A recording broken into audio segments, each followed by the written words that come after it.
대선 이후에요. 부동산 경기 호황 속에 은행권의 가계대출 증가세가 최근에 다시 가팔라지고 있는 것으로 나타났습니다. 이렇게 부동산 과열과 맞물려서 가계부채가 다시 들썩이면서 오는 8월이죠. 가계부채 종합대책에 어떤 내용이 담길지 지금 관심이 쏠리고 있다고 합니다. 박영진 기자입니다. 새 정부 출범 이후 부동산 경기가 가파른 상승세를 타고 있습니다.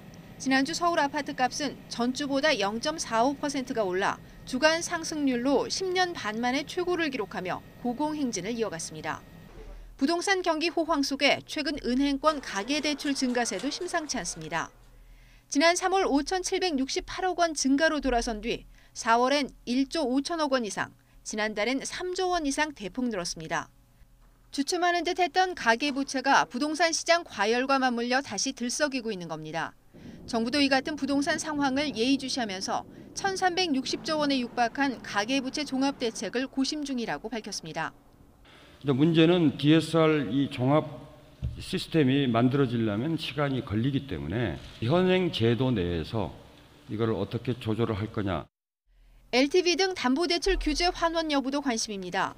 실제로 지난해 9월 한 달간 은행에서 새로 주택담보대출을 받은 사람 절반 정도가 집값의 60%를 넘겨 빚을 낸 것으로 나타났습니다.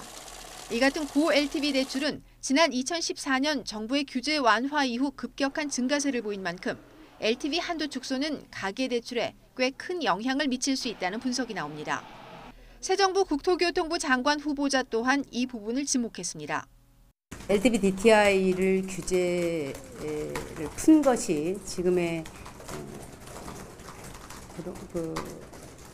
가계부채 문제라든가 이런 문제들을 낳는 요인 중에 하나가 되었다 이렇게 생각을 하고 있습니다.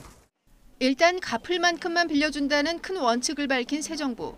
부동산 과열 속에 또다시 꿈틀대는 가계부채를 줄이기 위해 오는 8월 어떤 해법을 내놓을지 주목됩니다. YTN 박영진입니다.